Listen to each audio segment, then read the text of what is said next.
Всем привет! Сегодня поговорим про Аланью и ее районы. Они очень разные. Где-то вы найдете идеальные пляжи, а где-то в море скрываются подводные плиты, и эти места не подойдут для пляжного отдыха. В каких-то районах отлично развита инфраструктура, а где-то вы с трудом найдете даже сувенирную лавку. В этом видео я посоветую вам хорошие отели и расскажу о той части Турции, которую так любят русские туристы, а также развею миф о том, что Аланья – это место только для ленивого, все включено. Ставьте лайк, если вам нравится отдыхать в Турции, и давайте разбираться, за что все так любят Аланью.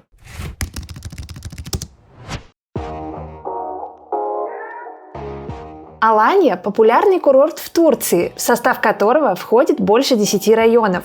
Население Аланьи составляет порядка 400 тысяч человек. Однако во время туристического сезона число жителей на курорте увеличивается до 1 миллиона. Благодаря удачному расположению Аланья может похвастаться самым теплым и комфортным климатом в Турции. Горы защищают ее от ветров, а теплые подводные течения помогают поддерживать благоприятную температуру на побережье. Зимой здесь теплее, чем, к примеру, в Анталии. Общая протяженность береговой линии в Аланье составляет более 70 километров. Аланья делится на несколько районов. Какие-то из них интересны туристам, какие-то переезжающим, а какие-то и тем, и другим. Самым главным районом в Аланье является Центральная Аланья. О ней поговорим в первую очередь. Чаще всего туристы, которые едут в Центральную Аланью, делятся на два типа. Первые выбирают отели по системе «все включено». Такие туристы обычно предпочитают проводить время на территории отелей и на пляжах. Вторая категория – это активные туристы, которые очень любят исследовать окрестности и ездить по экскурсиям. Такие туристы чаще всего выбирают отели либо с завтраками, либо вообще без питания. Если вы относитесь к первой категории, то вам будет полезно знать, что отели в Центральной Аланье – это не то «все включено», к которому многие привыкли. Отели тут чаще всего городские, и в них минимальная инфраструктура. И чаще всего у этих отелей даже нет собственных участков на пляже, то есть туристы очень часто просто арендуют лежаки, чтобы отдыхать на пляжах. А если вы относитесь ко второй категории туристов, то обратите внимание на отель, который выбрала я, чтобы снять для вас ролик о Центральной Аланьи. Сейчас я вам его покажу.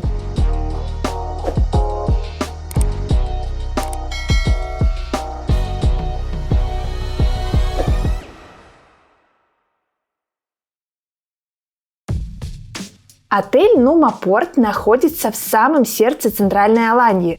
Он открылся в 2023 году и выглядит очень стильно и современно. В отеле нет никакой инфраструктуры, поэтому его часто выбирают активные туристы и бизнесмены.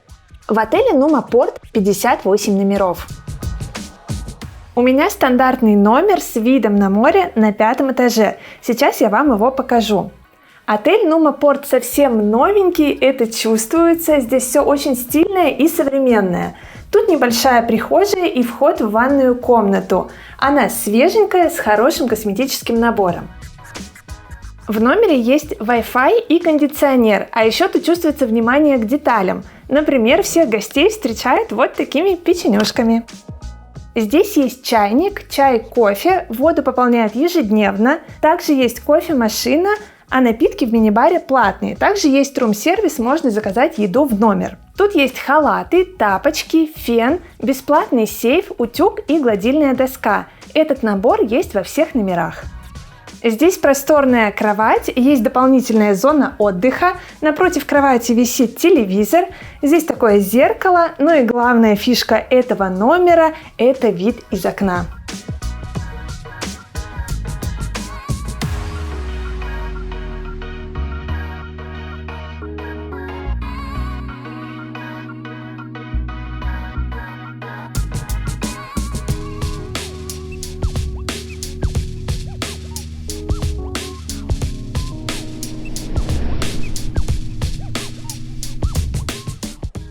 В отеле Нума Порт можно забронировать проживание с завтраками.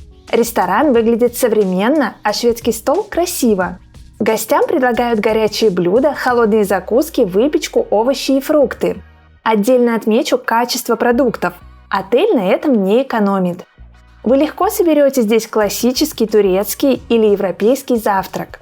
Шведский стол выглядит ярко, еду пополняют своевременно, а официанты оперативно убирают посуду со столов и всегда рады принести и обновить напитки.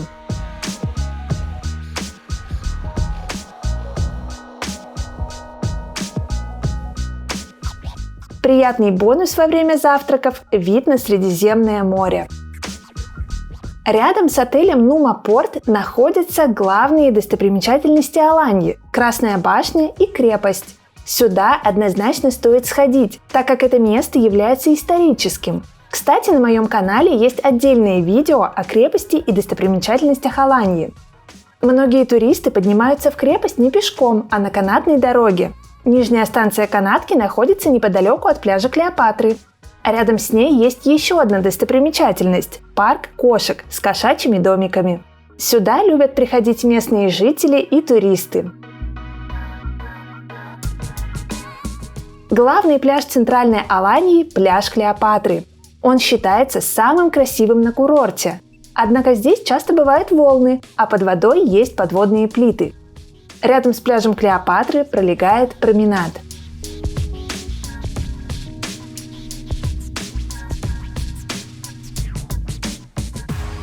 Еще один пляж в Аланьи – Кейкубат. Он находится рядом с отелем Нума Порт, в котором я остановилась, а также с Красной башней и маяком Аланьи. Здесь гораздо меньше туристов, чем на Клеопатре. Порт Аланьи тоже является достопримечательностью курорта. Здесь стоят красивые прогулочные корабли и есть симпатичная зона для прогулок. Если вас интересует шопинг и хорошие рестораны, отправляйтесь на бульвар Ататюрка. Здесь вас ждет множество магазинов и приятных заведений.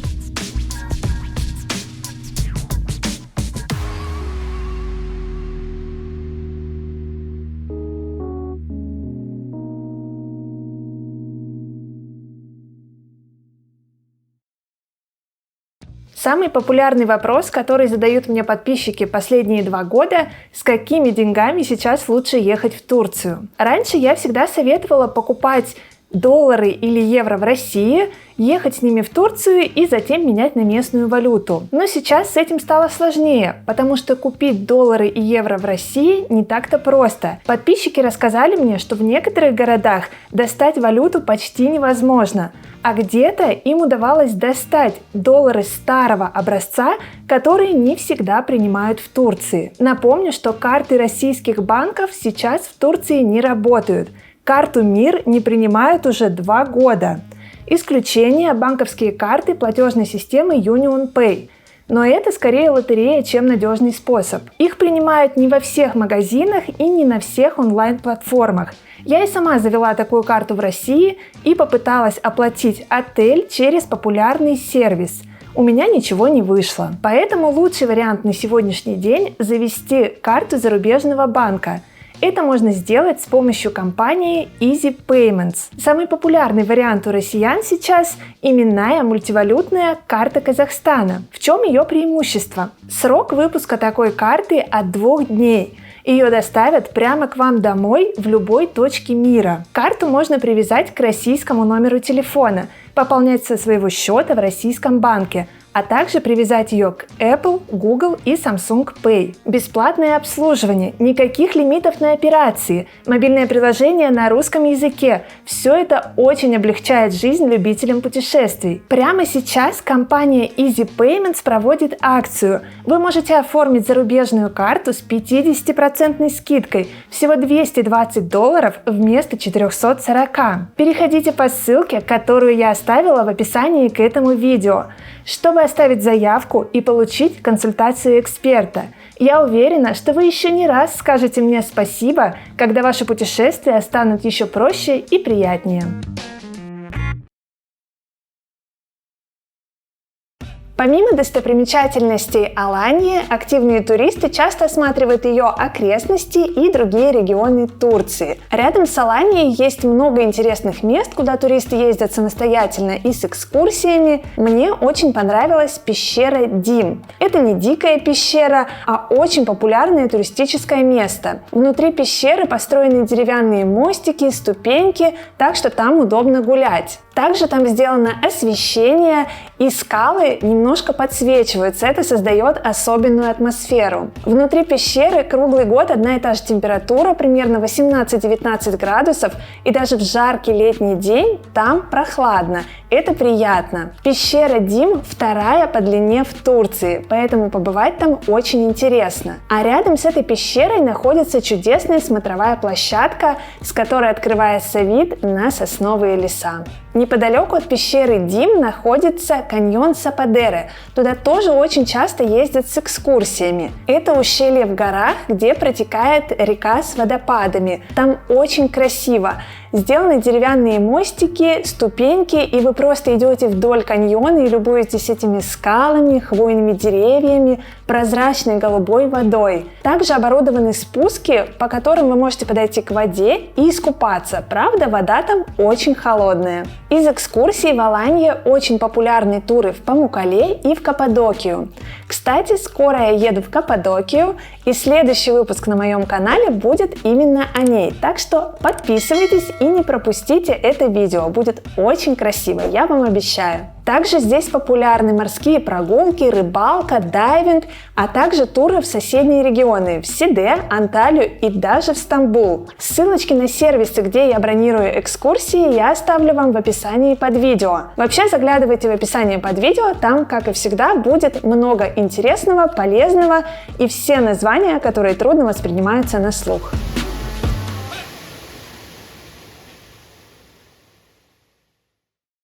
Алания делится на несколько районов, всего их больше 10. Районы сильно отличаются друг от друга, в том числе пляжами. Поэтому давайте поговорим о главных районах. Будем двигаться с востока на запад вдоль побережья. В восточной части Алании находится такой блок районов, который не слишком интересует туристов. Он больше интересен переезжающим. Это Махмутлар, Кыргыджак и Кистель. В этих районах не самые лучшие пляжи. Здесь достаточно много подводных плит. Есть нормальные заходы, но в целом побережье все же не очень удачное. Районы отличаются друг от друга. Например, Кыргыджак славится своими виллами, удаленными от пляжа. Туда чаще всего переезжают иностранцы, у которых есть личный транспорт. Без него там точно никак. Этот район не очень подходит для пляжного отдыха. Махмутлар называют самым русским районом Алании. Это очень развитое место с хорошей инфраструктурой, с современными многоэтажными домами, но все-таки отелей там не очень много. Это место чаще всего выбирают для переезда в Турцию или аренды апартаментов, долгосрочные или краткосрочные. Соседний Кистель – это уже малоэтажная застройка, в основном там живут европейцы. Дальше по побережью находятся районы Тосмур и Оба. Оба считается элитным районом Алании, здесь достаточно дорогое жилье и очень хорошая инфраструктура. Здесь есть рестораны, торговые центры, в том числе торговый центр Аланиум, один из самых известных в Алании. Жизнь здесь достаточно удобна и комфортна. Сюда приезжают те, кто снимают квартиры на долгий или на короткий срок, но также и туристы, которые выбирают отдых в отелях на все включено. Районы Тосмур и Оба находятся достаточно близко к центральной Алании. Пляжи здесь песчано-галечные, подводные плиты тоже есть, но есть и удачные участки. В каждом районе я буду называть вам отель, в котором я была. В этом районе я могу выделить отель Sun Prime Sea Lounge. Это небольшой городской отель с компактной территорией, он очень спокойный, здесь принимают только взрослых туристов. Тут современные номера, очень хорошее питание, у отеля есть собственный пирс. Рядом с Обой и Тосмуром находится центральная Алания, о ней я вам уже рассказала. Поэтому движемся дальше. Следующий участок – это район Канаклы и Паялар. Это достаточно развитый, но при этом тихий туристический район. Здесь есть неплохой торговый центр, несколько аутлетов и лавки для туристов. Пляж здесь песчано-галечный, есть участки с плитами, а есть с нормальным заходом. Отели тут уже поинтереснее. Вот тут действительно начинается то самое «все включено», к которому привыкли многие туристы. Здесь я могу назвать 2 отеля, в которых я была. Это неплохая пятерка на первой линии Royal Garden, а также 4-звездочный отель Numa Коннектепе. Этот отель мне, кстати, очень понравился, он даст фору многим пятеркам. Это не первая линия, но у отеля есть собственный бич-клаб, который хорошо оборудован. Сам отель приятный, современный, с хорошим питанием и отличным отношением к гостям. Движемся дальше на запад, и следующий район – Тюрклер. Можно сказать, что он полностью построен для туристов. Здесь достаточно много отелей и торговых точек. Есть несколько аутлетов, сувенирных лавок и так далее. Здесь я была в 3 отелях. Первый – Айден Бей Gold Dreams. Этот отель я назвала честной пятеркой. У него компактная продуманная территория, неплохое питание, а пляж находится через подземный переход. Следующий отель – Армаз Грин Фугла Бич. Это отель с достаточно большой территорией, который состоит из множества домиков. Чаще всего этот отель выбирают из-за очень хорошего пляжа. Но вот питание в нем я похвалить не могу. Мне кажется, что это эконом-вариант. Третий отель – Numa Bay Exclusive. 5-звездочный отель на первой линии. У него компактная и очень хорошо продуманная территория, на которой много чего поместилось. Там даже есть собственный аквапарк. Это один из моих любимых отелей, я была в нем уже дважды и готова приезжать снова и снова. Здесь очень хорошее питание, свеженькие номера, классная уединенная бухта. Мне этот отель очень нравится.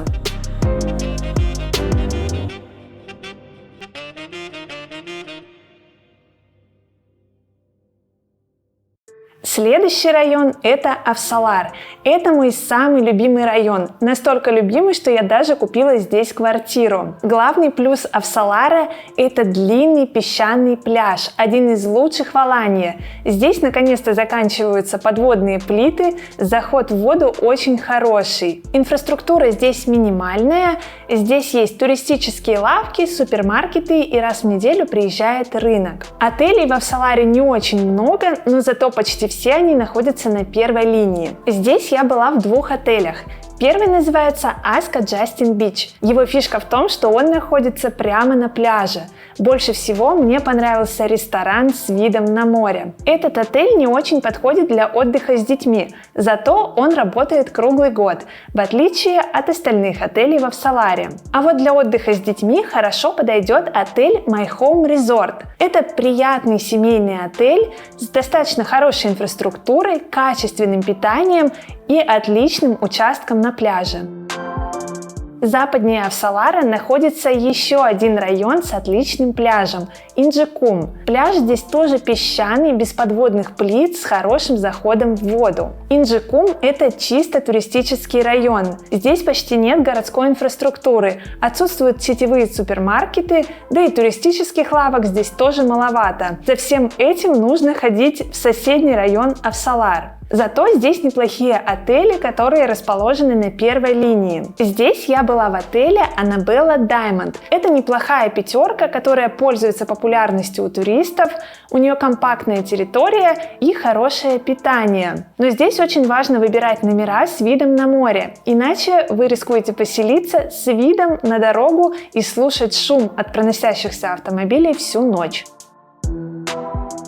Последний район Алании, о котором я вам расскажу, это Акурджалар. Здесь достаточно длинный песчаный пляж с галечной полосой. На некоторых участках есть подводные плиты. В Акурджаларе неплохо развита инфраструктура. Здесь есть сетевые супермаркеты, хорошие аутлеты и большой базар, а также лавки для туристов. Акурджалар известен многим российским туристам благодаря сети отелей Justiniana. Я была в 2 из них – Justiniana Deluxe и Justiniana Club Park Conti. Большинство отдыхающих в этих отелях – россияне. Оба отеля отличаются большими зелеными территориями, достойным питанием, а еще они стараются держать цены, несмотря на всеобщее повышение цен на отдых в Турции. А еще недавно я была в отеле Sea Life Phuket Resort. У него очень красивая зеленая территория, но вот питание в этом отеле понравится не всем. Если вы посмотрите мой обзор, то поймете почему. Кстати, в описании под видео я оставлю для вас ссылочки на все обзоры отелей, которые я вам назвала. Посмотрите, может быть, какой-то из них вам понравится. Я надеюсь, что помогла вам составить представление об Аланье и выбрать подходящий район для отдыха. Ставьте лайк, чтобы поддержать мой труд. Подписывайтесь на мой канал, впереди еще много интересных выпусков из Турции и не только.